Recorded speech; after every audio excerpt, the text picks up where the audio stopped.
Coming up on Mountain News this morning, an Eastern Kentucky Bible College mourns the loss of one of its own, and friends and family of a Kentucky college student who lost his life remember his legacy. Dedicated to Eastern and Southern Kentucky, this is WYMT Mountain News this morning. Good morning. It's 5:33 on this Wednesday morning. We've made it to the half of the work week. I'm Dakota Makris, and let's take it over to Brandon. And Brandon, now I'm hungry because we just were talking about spaghetti. I know that's very weird, but now I'm hungry. So Exactly. we'll have to go get me some spaghetti later today. Hey, listen, it's basically lunchtime. For us. Exactly. So there's plenty of time to go get some spaghetti later today. Does sound good, though. We had some at the house last night for Steph's birthday dinner. All right, let's get into the forecast this morning. Unfortunately, what a difference a day makes. The rain is back, and it is heavy in spots this morning. Some spots not seeing any, some spots seeing a lot. Anywhere you're seeing those darker greens or brighter yellows and oranges, that means you got some heavy rain coming down, and that includes parts of Pike County, not quite Pikeville proper there, US 119, US 23 at Pikeville. Not looking too bad this morning, but a little wet. A lot of sensors back to sleep this morning. Some of them coming back online already, though. We have Logan, Hazard, Pine Mountain, Wise, and Williamsburg out. Everybody else is online, and they're in the mid to upper 50s and low 60s out there. So basically 55 to 65 is our range this morning. We're going to continue to see statewide temperatures kind of in the same range there. 60 at Ashland, 63 Cincinnati, 60 in Nashville, and 64 in Louisville this morning. 12-hour planner.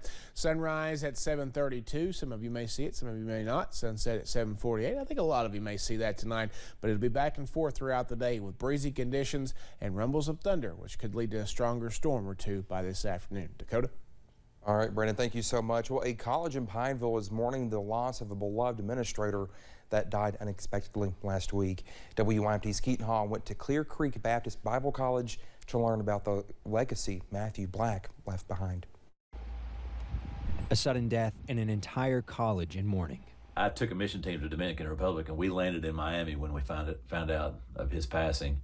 And as a team, we were just completely shocked. We stopped right there in the middle of customs and began to pray for his family. Matthew Black, Dean of Institutional Advancement at Clear Creek Baptist Bible College, died last week at the age of 38. For Michael DeLand, a colleague and former classmate of Black's, the pain is just setting in. So coming in and seeing the office lights not on, knowing that they won't come on, was difficult. Black, a father and husband, was known for his larger-than-life personality and passion for serving his Lord and his college. Dr. Donnie Fox is the president of Clear Creek. He says Matthew was his right-hand man. When I say Matt was my go-to guy, I could give him an idea, I could give him a project, I could give him a person to contact and set things up, and I never had to worry about was he going to follow through. Even through the loss, Dr. Fox keeps his faith at the forefront. And I've got a saying that a lot of times we have to trust God even when we can't trace him. For DeLand, trusting that Black is at peace. That's what's interesting, is the pain is mingled with peace. And so, you know, emotionally we experience that pain, and the peace, you know, it ebbs and flows. And hoping for the future. Just that I loved him. He was my brother, and I'll see him again. I have no doubt.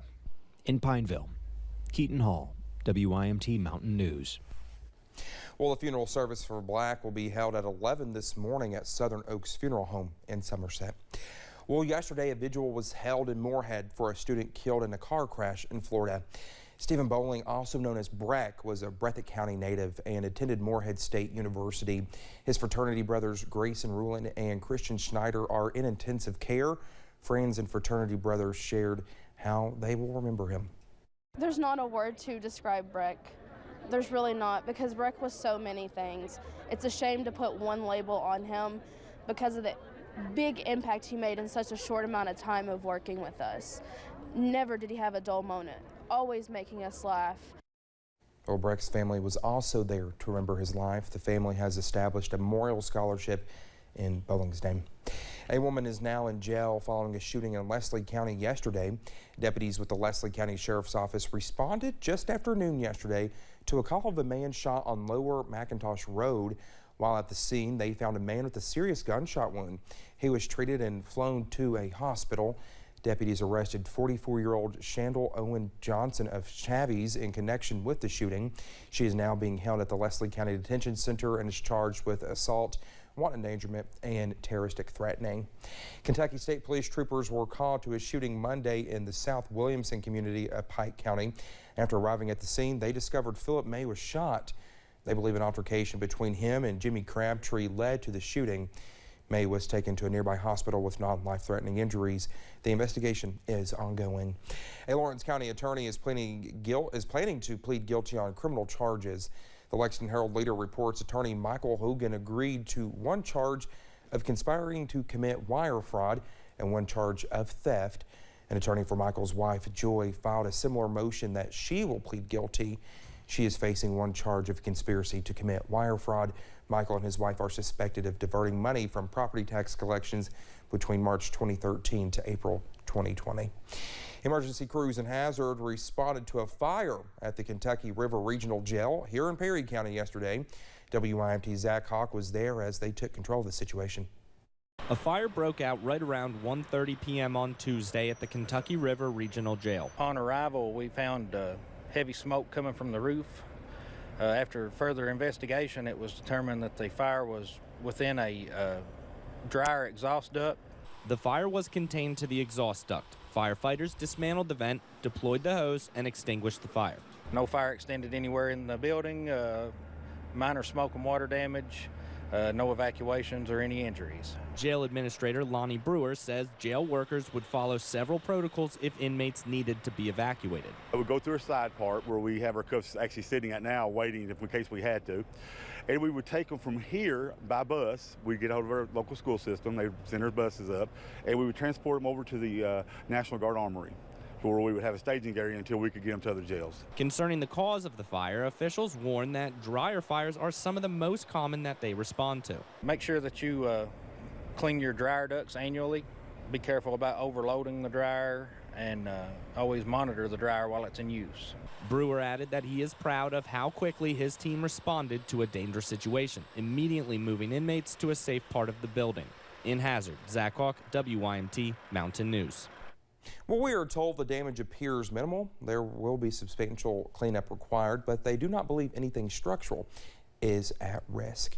One East Kentucky President and CEO Chuck Sexton, as well as Director of Regional Development Ivy Stanley, both announced their resignations Tuesday. Now the Economic Development Organization is looking for its next leader. Board member Alan Gulliam and Board Chairman Mark Gooch say they will search locally as well nationally for the right person. Gooch also says Sexton and Stanley plan to stick around to help with the transition. Both Chuck and Ivy do not intend to leave in a rapid manner. They're going to stay in East Kentucky for at least 6 months, maybe longer, and they're going to be a resource and work with whoever we find to take the new spot as CEO, in order that the transition be as smooth as possible. Since 2016, One East Kentucky has announced more than 1,000 new jobs in the region. Tuesday was National Agriculture Day, and it was celebrated here in the Commonwealth. Governor Andy Beshear was part of an event in Frankfort recognizing the importance of the agriculture industry in the state. He pointed out that agriculture unites us all because we all need access to food. Well, that's made possible by local farmers. He also recognized farmers for their hard work and resilience during the pandemic. So thank you to everybody in our agriculture community that showed up every day of that pandemic to work in order to provide Kentuckians high quality food and fiber. Because of you, the shelves were never empty. Governor Beshear also was proud to point out that Kentucky is represented very well at the top of the federal Department of Agriculture. Well, just had this morning a depiction of the Queen of the country music might just be heading to Dollywood. Well, those details on the way. Dakota, come on now. That's your queen. You got to get that one right. Keep your rain gear handy today. You'll most likely need it for most of your Wednesday. I'll have the latest forecast in about 3 minutes.